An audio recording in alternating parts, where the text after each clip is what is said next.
Hello English Literature students.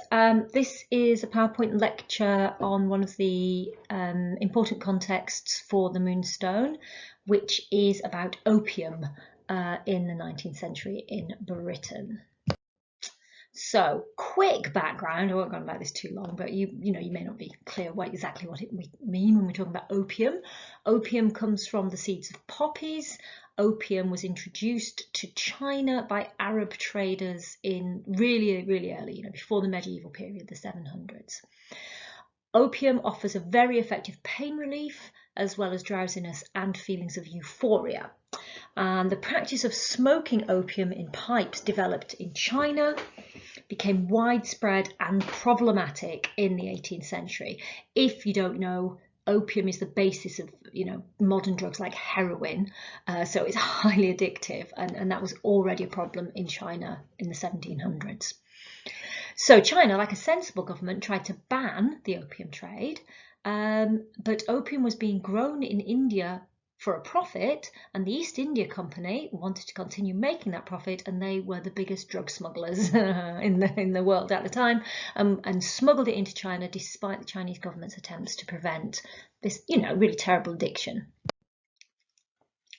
But in the Moonstone, people sometimes talk about opium, but often talk about laudanum. Okay, and that's very different to opium being smoked in pipes.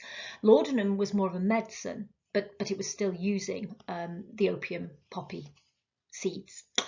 And in the 19th century, doctors were too expensive for ordinary people, and if ordinary people were unwell or needed some sort of medicine, they would go and see a chemist or an apothecary. Those of you who've done Romeo and Juliet at secondary school will remember the apothecary. And laudanum was what this. It was like a bottled drink. It was liquid. It was an alcoholic herbal mixture, and it had 10% opium in it. It's been called the aspirin of the 19th century, or paracetamol maybe today. So if you think about how often people take a paracetamol, some of you carry it around, have it in your bags.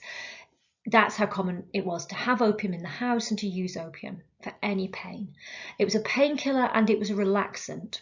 You could use it to treat coughs, rheumatism, what was euphemistically called in Victorian times women's troubles, but period pains, cramps. Also, perhaps most shockingly or surprisingly, as a soporific to keep babies and young children asleep. And in the industrialisation of Britain in the 19th century, lots and lots of working people needed to keep their children asleep and quiet so they could get on with working to try and earn some money.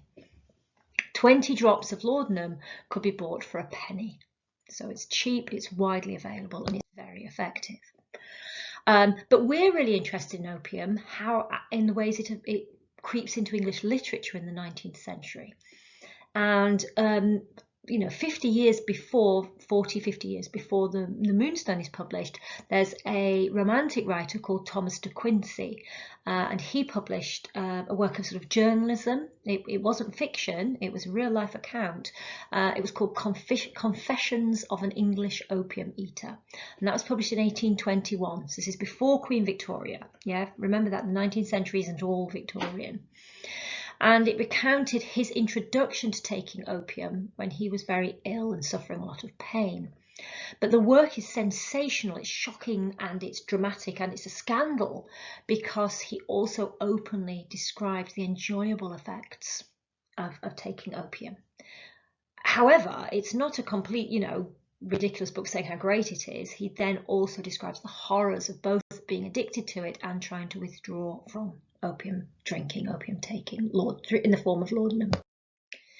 And Thomas de Quincey was a sort of super fan of the Romantic poets Wordsworth and Samuel Taylor Coleridge, and he followed them up to the Lake District.